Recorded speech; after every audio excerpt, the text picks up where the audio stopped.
ONGC চাকৰি দিম বুলি কৈ বহু লোকৰ পৰা টকা খালে। তাৰপিছত মানে মানুহজনে কাৰোবাৰ পৰা বোলে টকা খালে বুলি কৈছে। গম পাব মানসিকভাৱে ভাগি পৰিছে। তেওঁলোকৰ ল'ৰা ছোৱালী এতিয়া বাহিৰলৈ ওলাই যাব পৰা নাই।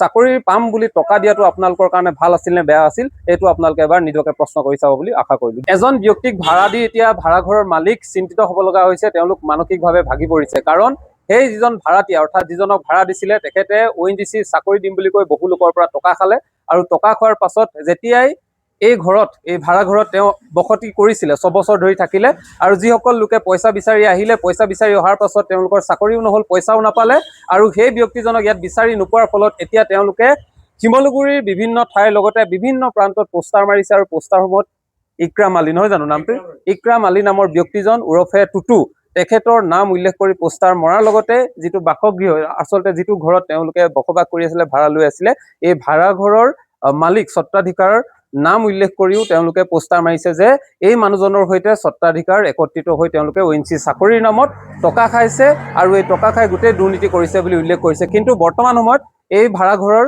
ভাড়াতীয়াৰ যিজন স্বত্বাধিকাৰ আছে তেওঁলোকৰ সৈতে কথা পাতিলো। তেওঁলোক এতিয়া তেওঁলোকৰ মুখমণ্ডল আপোনালোকে চালে গম পাব মানসিকভাৱে ভাগি পৰিছে। তেওঁলোকৰ ল'ৰা ছোৱালী এতিয়া বাহিৰলৈ ওলাই যাব পৰা নাই।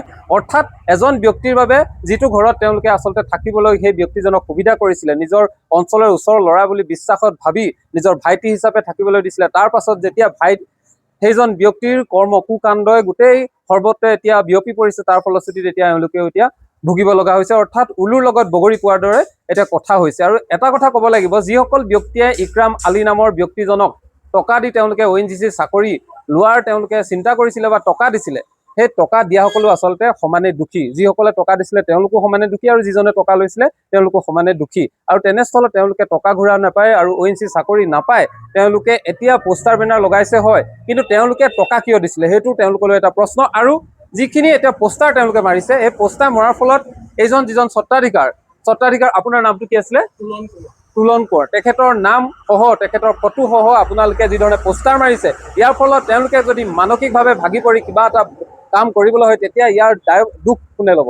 এনেকুৱা ধৰণৰ কথা বহু আছে। আৰু তেওঁলোকে ইতিমধ্যে যিসকলে ফটো বেনাৰ পোষ্টাৰ মাৰিছে তেওঁলোকৰ ওপৰত আৰক্ষীৰ কাষ চাপিছে আৰু আৰক্ষীক ইতিমধ্যে সমগ্ৰ বিষয়টোৰ ওপৰত কৈছে। কিন্তু আটাইতকৈ এতিয়া পৰিতাপৰ বিষয়টো হৈছে যে যিসকলে এই কাম কৰিছে তেওঁলোকে আৰক্ষীক কাষ চাপিছে বা তেওঁলোকে ঘৰৰ মালিকৰ সৈতে আহি কথা পাতিব পাৰিলে হয়, কিন্তু তেওঁলোকে এই ধৰণৰ পোষ্টাৰ মাৰি তেওঁলোককো সাঙুৰি এতিয়া এনেকে অভিযোগ তোলাৰ ফলত এতিয়া গোটেই পৰিয়ালটো ভাগি পৰিছে, মানসিকভাৱে ভাগি পৰিছে, মানসিকভাৱে বিভস্ত হৈ পৰিছে। আৰু তেনেস্থলত আজি আমি উপস্থিত হৈ গোটেই ঘটনাটো আমি বুজিবলৈ চেষ্টা কৰিলোঁ। আৰু এতিয়া অনুভৱ হৈছে যিজন ব্যক্তিয়ে আচলতে চাকৰি দিম বুলি ইক্ৰাম আলী তেওঁ নিজৰ মাতৃৰ সৈতে এই ভাড়াঘৰটোত আছিলে 6 বছৰ ধৰি, আৰু যেতিয়াই গোটেই ঘটনাবোৰ ঘৰৰ মালিকেও গম পাবলৈ ধৰিলে যে বহুতৰ পৰা টকা খাই থৈছে, তাৰ ফলত তেওঁলোকে তাক ওলাই যাবলৈও বহুবাৰ অনুৰোধ কৰাৰ পাছত ওলাই গ'ল। কিন্তু তেনেস্থলত এতিয়া সকলোৱে কিন্তু এই ভাড়াতীয়া মালিককো এতিয়া তেওঁলোকে দোষাৰোপ কৰি পোষ্টাৰ লগোৱা পৰিলক্ষিত হৈছে। আৰু যিটো কামে কিন্তু এই গোটেই পৰিয়ালটোক মানসিকভাৱে ভাঙি পেলাইছে। আপুনি নিজে ভাবক, যিসকলে এতিয়া টকা দিছে, যিসকলে আপোনালোকে এতিয়া টকা দিছিলে চাকৰি পাম বুলি, আপোনালোকেও টকা দি এনেকৈ দুৰ্নীতি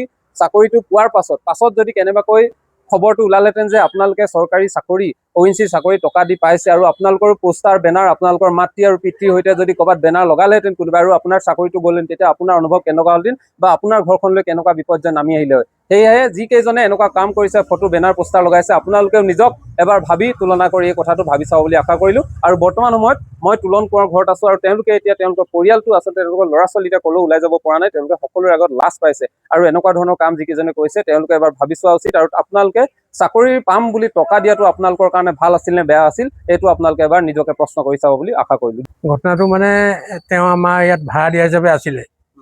ভাড়া দিয়া হিচাপত একো চাকৰি বাকৰি নকৰে, গতিকেলৈ তেওঁ ধান্দা কৰিলে কি চাকৰি দিম বুলি মানুহৰ পৰা পইচাটো ল'বলৈ ধৰিলে। তেওঁৰ নামটো কি?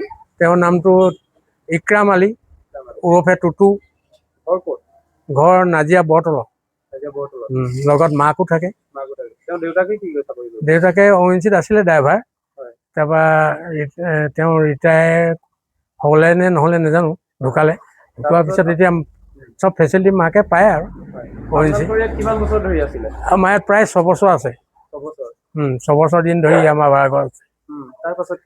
তাৰপিছত আৰু তেওঁ সেই ৰাতিপুৱাই ওলাই যায় গাড়ী লৈ, দৰকাৰ আছে বুলি কৈ মানে সেই মানুহৰ ঘৰৰ পৰা এই পইচা আনেগৈ চাকৰি দিম বুলি। তাৰপিছত তেনেকৈ চলি আছে। গোটেই মানুহে যেতিয়া বিচাৰি আহিলে তেতিয়া আমি গম পাইছোঁ ইমানৰ পইচা আনিলে। তেতিয়াহে সুধিছোঁ কেলৈ আহিছে মানুহ ঘৰ, ইমান ৰাতিপুৱাই আহিছে।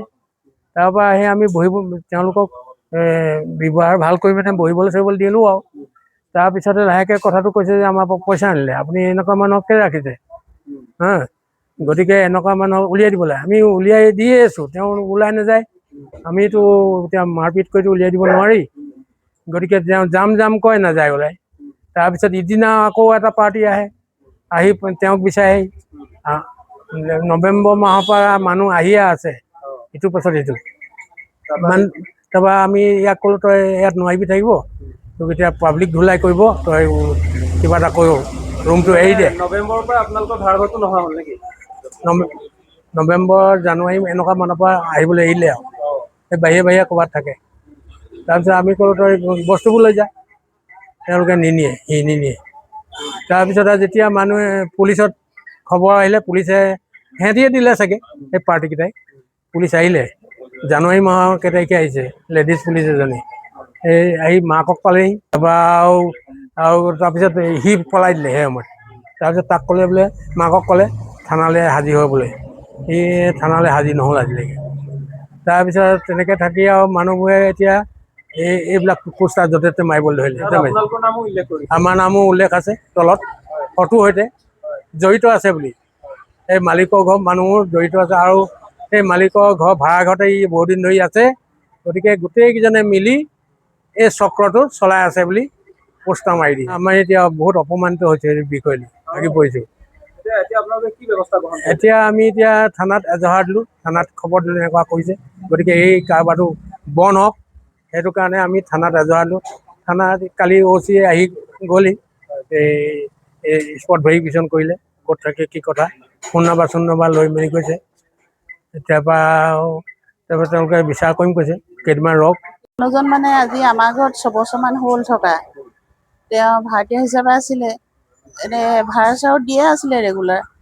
তাৰপিছত মানে মানুহজনে কাৰোবাৰ পৰা বোলে টকা খালে বুলি কৈছে। তাৰপৰা আমি সেইবোৰ কথা গম নাপাওঁ। যেতিয়া মানুহে আমাৰ ঘৰত বিচাৰি আহিলে, তেতিয়াহে আমি গম পাইছোঁ। তাৰপিছত তাক মানে জোৰ জবৰদস্তি আমাৰ ঘৰটোৰ পৰা উলিয়াই দিলোঁ। সি নৱেম্বৰ মানৰ পৰা আমাৰ ঘৰত নাই। এবাৰ মানে থানাৰ পৰা এই SI বাইদেউ আহিলে তেওঁক বিচাৰি। আমি বাইদেউকো ঘৰ দুৱাৰ দেখাই দিলোঁ। তাৰপৰা বাইদেৱে তেওঁক ধৰা পেলাব নোৱাৰিলে মানে। এতিয়া মানে আমাৰ গোটেই ফটো মাৰিছে। আমি সাংঘাতিক লজ্জিত হৈছোঁ, সাংঘাতিক দুখিত হৈছোঁ মানে আমি একদম সাংঘাতিক ধৰণে ভাগি পৰিছোঁ মানে। এতিয়া আমি কালি আৰক্ষীৰ কাষ চাপিলোঁ। আৰক্ষীয়ে এতিয়া সেই পদক্ষেপ ল'ম বুলি কৈছে, কি কৰে। আমি চিন্তিত মানে সাংঘাতিক। মোৰ ল'ৰা ছোৱালী দুটা আছে, ল'ৰা ছোৱালীকেইটা ভাগি পৰিছে, সাংঘাতিক ধৰণে ভাগি পৰিছে মানে।